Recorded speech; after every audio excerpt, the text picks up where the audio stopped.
Hello friends, स्वागत है आपનું મારા રસોડાના કાઠિયાવાડી સ્વાદમાં।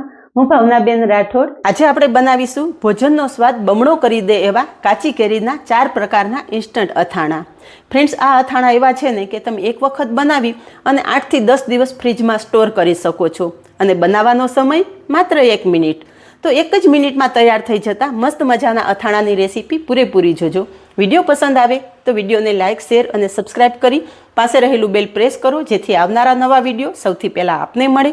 તો ચાલો બનાવીએ એકદમ ચટપટા એવા કાચી કેરીના 4 પ્રકારના અથાણા। તો કાચી કેરીના ઇન્સ્ટન્ટ અથાણા બનાવવા માટે અહીંયા મેં 500 ગ્રામ કાચી કેરી લીધી છે।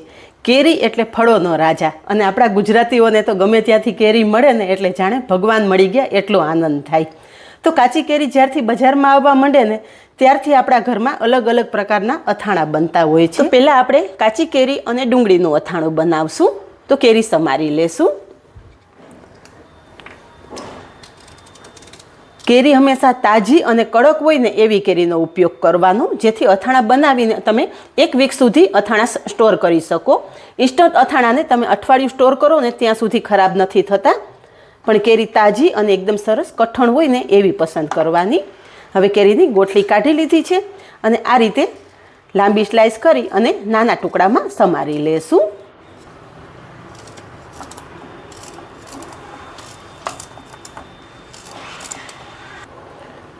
આ રીતે આપણે 2 કેરીના ટુકડા કરી લેશું। કેરી સમારી લીધી છે, સાઈડ પર રાખી દેશું અને હવે ડુંગળી સમારી લેશું। તો અહીંયા એક મોટી ડુંગળી લીધેલી છે। 2 કેરી સાથે આપણે મોટી અડધી ડુંગળીનો ઉપયોગ કરશું। તમે નાની ડુંગળી લેતા હોય તો 1 ડુંગળી ઉમેરવાની। ડુંગળી પણ આપણે કેરીની જેમ નાના ટુકડામાં સમારી લેશું।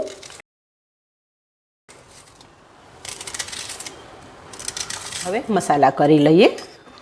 મસાલામાં સ્વાદ પ્રમાણે મીઠું, અડધી ચમચી લાલ મરચું પાવડર, અડધી ચમચી ધાણા જીરું પાવડર, ચપટી હિંગ અને 1 ચમચી તેલ ઉમેરશું।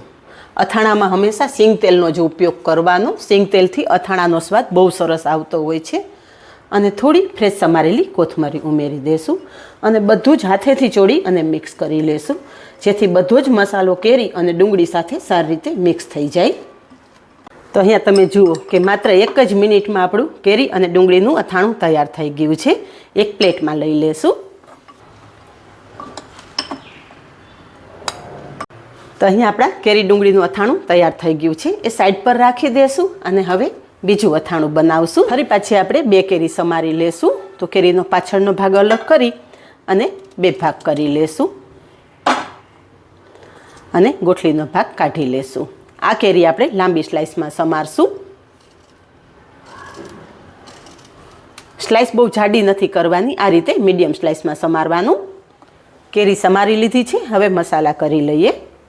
તો અહીંયા મેં મેથિયા કેરીનો મસાલો લીધો છે। આ મસાલો મેં ઘરે જ તૈયાર કરેલો છે। 1 ચમચી આપણે મેથી કેરીનો મસાલો ઉમેરશું। મેથીયો મસાલો બનાવવો એકદમ ઇઝી છે। 50 ગ્રામ રાઈના કુરિયા સાથે 25 ગ્રામ મેથીના કુરિયા ઉમેરવાના। એની સાથે 1 ચમચી વરિયાળી ઉમેરવાની। મેથી મસાલામાં ધાણાના કુરિયા ન ઉમેરવા હોય તો સ્કીપ પણ કરી શકો છો। જો ધાણાના કુરિયા ઉમેરતા હોય ને તો 1 ચમચી જેટલા ધાણાના કુરિયા ઉમેરી દેવાના।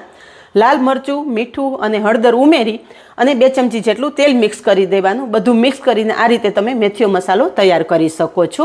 અને તમારે ગમે ત્યારે ઇન્સ્ટન્ટ અથાણું કરવું હોય ને તો થોડો મેથીયો મસાલો ઉપયોગમાં લઈ અને ઇન્સ્ટન્ટ અથાણું તૈયાર કરી શકો છો। આ અથાણામાં આપણે થોડું મીઠું પણ ઉમેરશું। તો અહીંયા હું અડધી ચમચી જેટલું મીઠું ઉમેરું છું અને એની સાથે અડધી ચમચી કશ્મીરી લાલ મરચું ઉમેરું છું। લાલ મરચું પાવડર આપણે મસાલામાં ઉમેરેલું જ હોય છે, પણ કશ્મીરી મરચાંથી અથાણાનો કલર સરસ આવશે એટલે મેં અડધી ચમચી ઉમેરેલું છે। અહીંયા મેં 2 ચમચી જેટલું તેલ ગરમ કરી લીધું છે। તેલ એકદમ ધુમાડા નીકળે ને એવું સરસ ગરમ કરી લેવાનું અને તેલમાં થોડી હિંગ ઉમેરવાની। એકદમ સારું તેલ ગરમ થઈ ગયું હશે ને એટલે હિંગ એકદમ સરસ કકડી જશે અને તરત જ ગરમ કરેલું તેલ આપણે અથાણા સાથે ઉમેરી દઈશું અને મિક્સ કરી લેશું। તો અહીં આપણું ઇન્સ્ટન્ટ ખાટું અથાણું તૈયાર થઈ ગયું છે। આ અથાણું બનાવી તમે 8 થી 10 દિવસ સુધી ફ્રીજમાં સ્ટોર કરી શકો છો, બિલકુલ ખરાબ નહીં થાય। અને દાળ ભાત શાક રોટલી સાથે તો આ અથાણું એટલું સરસ લાગે છે ને કે તમે આ રીતે અથાણું બનાવી અને કાયમી સ્ટોર કરી રાખશો। તો તૈયાર કરેલું અથાણું આપણે એક પ્લેટમાં લઈ લેશું।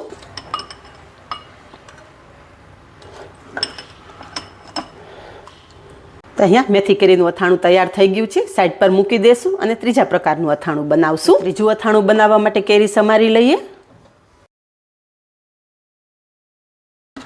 આ કેરીના પણ આપણે મીડિયમ સાઇઝના ટુકડા કરી લેશું.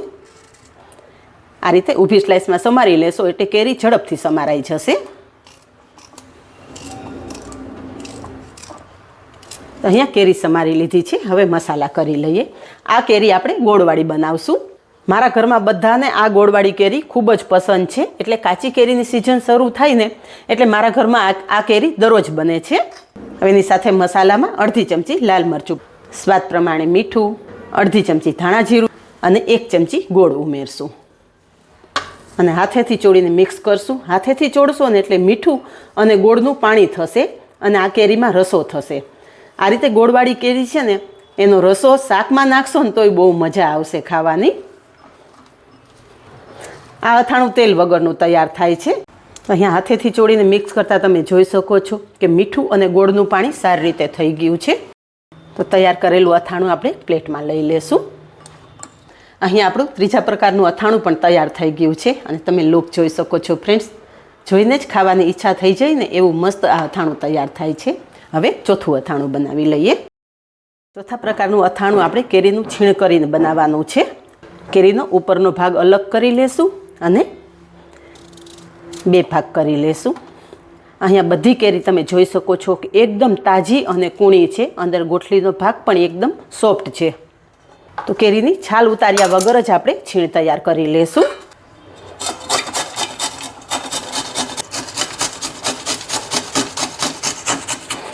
આ રીતે આપણે 2 કેરીનું છીણ તૈયાર કરી લેશું. હવે મસાલા કરી લઈએ. તો આપણે જે અથાણાનો મસાલો લીધો છે ને એમાંથી આપણે 2 ચમચી જેટલો અથાણાનો મસાલો ઉમેરશું અને અડધી ચમચી કશ્મીરી લાલ મરચું અને ચપટી જેટલું મીઠું ઉમેરશું અને એની સાથે આપણે 1 મોટી ચમચી ભરી અને ગોળ ઉમેરશું. 1 ચમચી સિંગ તેલ.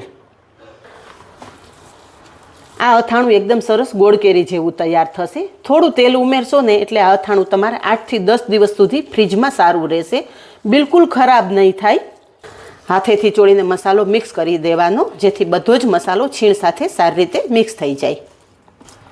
તો ફ્રેન્ડ્સ તમે જોયું ને કે આ બધા અથાણા બનાવવામાં માત્ર આપણે 1 થી 2 મિનિટનો જ સમય જોઈએ છે, પણ અથાણા તમે જ્યારે સર્વ કરશો ને ત્યારે ભોજનનો સ્વાદ ડબલ થઈ જશે.